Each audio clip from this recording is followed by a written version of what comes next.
नमस्कार। आपकी अदालत में हम हाजिर हैं एक नया मुकदमा लेकर। आपकी अदालत में आज पेश करेंगे गुजरात के मुख्यमंत्री नरेंद्र मोदी को। नरेंद्र मोदी इन चुनावों के बाद अपना एजेंडा बदलने की कोशिश कर रहे हैं, इसलिए इल्जामात भी नए हैं, सवालात भी नए। पेश है आपकी अदालत में गुजरात के मुख्यमंत्री नरेंद्र मोदी।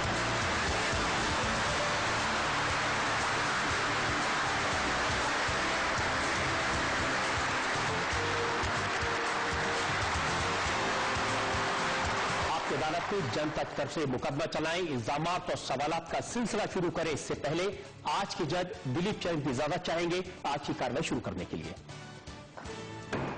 कार्रवाई शुरू किया जाए। और इससे पहले कि हम सवाल पूछें नरेंद्र मोदी से, हम इल्जाम लगाएं नरेंद्र मोदी पर, उनसे सफाई मांगे, एक नजर डालेंगे नरेंद्र मोदी के करियर पर। बीजेपी के नेताओं में प्रचार के लिए सबसे ज्यादा डिमांड नरेंद्र मोदी की है। गुजरात के चीफ मिनिस्टर नरेंद्र मोदी ने विकास को अपना यूएसपी और पार्टी का एजेंडा बनाकर विधानसभा का चुनाव जीता। अब बीजेपी मोदी के इस फॉर्मूले को लोकसभा चुनाव में अप्लाई कर रही है। पिछले 5 साल में नरेंद्र मोदी ने अपनी इमेज बदली है। जिस तरह से उन्होंने गुजरात की सरकार चलाई, उनके विरोधियों को भी नरेंद्र मोदी की तारीफ करनी पड़ी। कुछ दिन पहले वाइब्रेंट समिट के दौरान रतन टाटा और सुनील मित्तल जैसे उद्योगपतियों ने नरेंद्र मोदी को देश की कमान संभालने की सलाह दी। लोकप्रियता और प्रशासन की क्षमता के बल पर नरेंद्र मोदी को बीजेपी में आडवाणी का सक्सेसर माना जाता है। आपकी अदालत में आज हम नरेंद्र मोदी के इस नए अंदाज और नए चेहरे को करीब से जानने की कोशिश करेंगे। आज का मुकदमा शुरू करते हैं। आपकी अदालत में पहला इल्जाम नरेंद्र मोदी पर।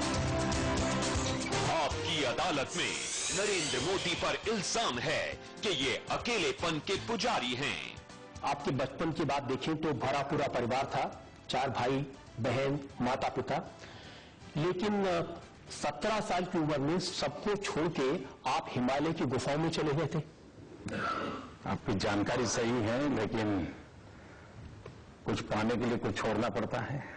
लेकिन अब नहीं लगता कि गलती की थी वहां गुफाओं में 4 साल बर्बाद करके? मुझे लगता है वही सबसे ज्यादा अच्छा काम किया है मैंने, और सबसे ज्यादा आनंददायक, मन को संतोष देने वाला काम था। अब ये तो नहीं होगा कि फिर मौका मिलेगा तो आप फिर से वहां चले जाएंगे?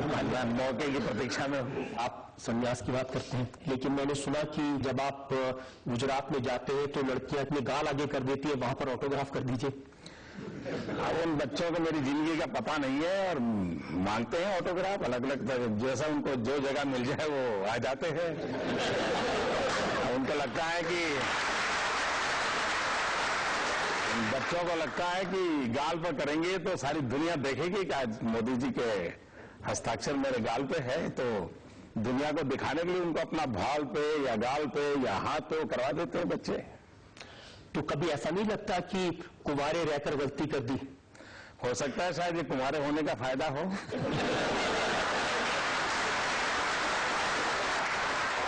और सारे लोग ये भी तो सोचते होंगे ये जो सबसे एलिजिबल बैचलर है ये अपना घर कब बसाएगा? अब सरकार ने एक, हमारे यहाँ जो एमएलए होते हैं उनको एक जमीन का प्लॉट खरीदना होता है।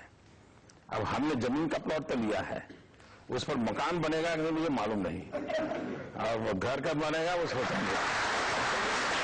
नरेंद्र मोदी एक नेता से ज्यादा एक ब्रांड बन गए हैं। आप जिस तरह के कुर्ते पहनते हैं, जैसा कुर्ता आपने पहना हुआ है, मैंने देखा न्यू जर्सी में, लंदन में मोदी कुर्ता चलता। मैंने भी सुना है, और मेरे एक दोस्त अमेरिका से मोदी कुर्ता लेके आए। मैं हैरान था, तो वो बता रहे थे कि अमेरिका में ये मोदी कुर्ता बिक रहा है। अभी मुझे किसी ने मोदी मिक्स करके कोई खाने की कुछ चीजें बिक रही है वो भेजा था। अब हो रहा है, शायद उनको व्यापार में काम आता है। मेरा नाम तो करने दीजिए, क्या है, किसी के भलाई के लिए काम आता हो तो क्या है। अहमदाबाद में मोदी के रिक्शे चलते हैं मोदी के नाम से। वो ऑटो रिक्शा जो है एक अलग कंसेप्ट है। उस ऑटो रिक्शा में आप जाएंगे तो आपको चॉकलेट देता है, बिस्लरी का पानी देता है, टेलीफोन की व्यवस्था देता है ऑटो रिक्शा में, और अगर आपका मोबाइल फोन चार्ज करना है तो चार्जिंग की व्यवस्था देता है। तो एक प्रकाश में उसमें हवाई जहाज में जितनी सेवाएं मिलती है उससे ज्यादा सेवाएं एक ऑटो रिक्शा वाला दे रहा है। लेकिन अब वो मोदी ऑटो हो गया है कि मैं क्या करूंगा। लेकिन मैंने गुजरात के एक अखबार में पढ़ा कि तरणेतर के मेले में एक महिला ने अपने बच्चे से कहा कि ये दाढ़ी वाला देवता है। अरे मैंने अखबार में पढ़ा था, हो सकता है ये मीडिया की कुछ कमाल हो। मीडिया ने मुझे पता नहीं किस किस रूप में पेश किया है और जनता जनार्दन ने किस रूप में पकड़ा है। बीजेपी में, आरएसएस में कहा जाता है कि पर्सनैलिटी कल्ट नहीं होना चाहिए, किसी व्यक्ति विशेष का नाम नहीं चलना चाहिए। मैं मानता हूं मनुष्य को देवता के रूप में नहीं मानना चाहिए, व्यक्ति पूजा नहीं होनी चाहिए। राजकोट में एक जगह है जहां पर आपके नाम का मंदिर बना दिया है। दरअसल क्या है कि ये जो सांप सपेरे वाले लोग हैं जो भटकते रहते थे, मैंने एक अभियान चलाया बच्चों को पढ़ाने का। तो मेरे पास आए, साहब हमारे पास तो रहने को घर नहीं, तो हम कहां पढ़ेंगे। तो मैंने उनके लिए एक 250 मकानों की व्यवस्था की। अब उनके बच्चे आज कंप्यूटर चलाते हैं, तो एक उनके मन में भाव आ गया। लेकिन वो अब मंदिर देखोगे, मंदिर बनाने की उनकी वो न हैसियत है ना ऐसा बनाया है। लेकिन अब वो फोटो रखे हैं और बच्चे जाते हैं तो नमस्ते करके जाते हैं उस फोटो के सामने। अब मीडिया ने उसको बड़ा उछाल दिया है। तो एक अच्छा काम दुनिया के सामने लाने के बजाय वो मंदिर वाली कथा चालू कर दी। मैं बड़ा परेशान हो गया। लेकिन मीडिया में तो आमतौर पर आपकी आलोचना होती रही है। अगर किसी ने कोई अच्छी बात लिख दी वो भी आपको पसंद नहीं आ रही है। देखिए, इसको मैं अच्छी नहीं मानता हूं। ये चीजें देश का भला नहीं करती हैं। किसी एक आदमी ने कहीं फोटो निकाल दी, किसी एक आदमी ने मंदिर बना दिया, वो हमारी पहचान नहीं है। आप क्या इमेज चाहते हैं, आप क्या बताना चाहते हैं कि मैंने क्या किया? मैं मेरी इमेज नहीं चाहता, मैं मेरे गुजरात की इमेज चाहता हूं। मैं चाहता हूं दुनिया माने कि गुजरात सब कुछ कर सकता है और जो आज गुजरात कर सकता है देश भी कर सकता है। मैं एक विश्वास पैदा करना चाहता हूं और मुझे गुजरात की इमेज में इंटरेस्ट है। मुझे मेरी इमेज में समय बर्बाद नहीं करता।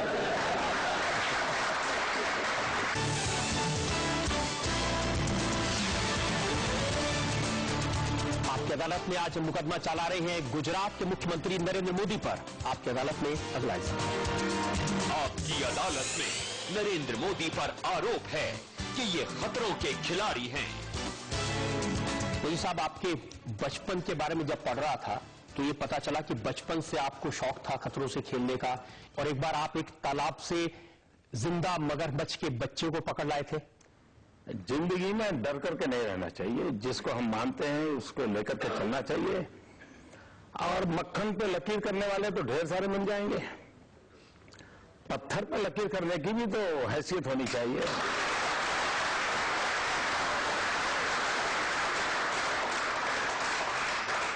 लेकिन आपने ऐसी लकीर खींची है कि कांग्रेस के नेता कहते हैं ये पिराना मछली है, ये दूसरों को खा जाती है। मैं दूसरों को खाया नहीं खाया मालूम नहीं, कि गुजरात में पूरी कांग्रेस को तो खा गया। तो ये उनको परेशानी है, ये पीड़ा है उनको।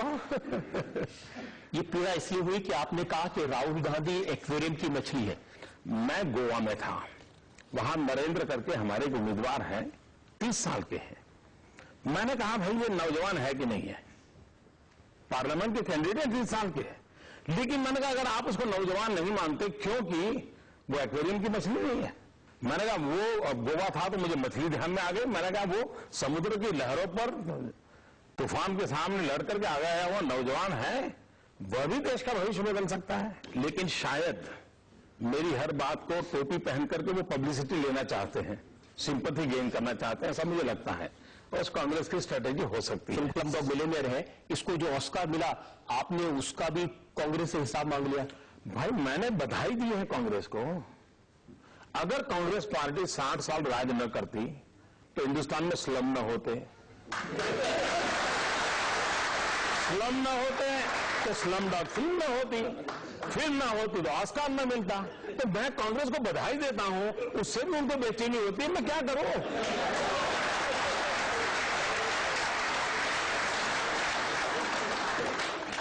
लेकिन अब तो कांग्रेस जय हो का नारा इस्तेमाल करेगी चुनाव में। उन्होंने इसके राइट्स खरीद लिए हैं, लेकिन उसके बावजूद आपकी जो पब्लिक मीटिंग्स हैं उसमें जय हो का गाना चलता है। भैया हम तो जीवन भर लगे हुए हैं, भारत माता की जय हो उसी के लिए हम लगे हुए हैं। अब कांग्रेस को भारत माता की जय हो के बजाय खुद की जय हो में लगी है, तो देश की गलत कैसे उतरेगा जी?